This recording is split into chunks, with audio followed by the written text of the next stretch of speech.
yang didanai besar-besaran oleh Genta Auto and Sport. Iko Fernando Coroko membawa dua putrinya, coy, membawa besar kepada dua putri yang mana sebagai perusahaan besar dari swalayan sampai juga pada beberapa properti di seputaran Malang, Jawa Timur. Cahaya utama yang merah akan jago di sini. Wood, yes. Ciamik di sini terlihat bagaimanakah ketangkasan dari anak didiknya.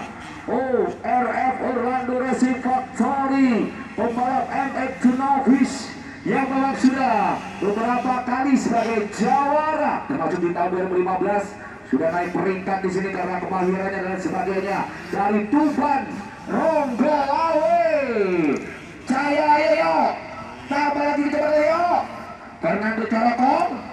Di sini yang beberapa waktu lalu memang belum bisa menjadikan campingan tertinggi. Wow, satu kata barangkali bagi Fernando Corokong ketika melaju pada jampingan sedan Edan, sedannya Edan, bukan Corokongnya di sini. Jampingan tertinggi Fernando, let's go bro.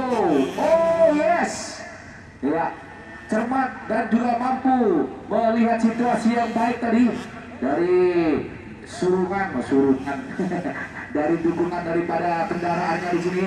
Siap, wow, detik yang sangat mendebarkan ketika R berikutnya ya pada area Sembeng Sumber Motong, Cahaya Utama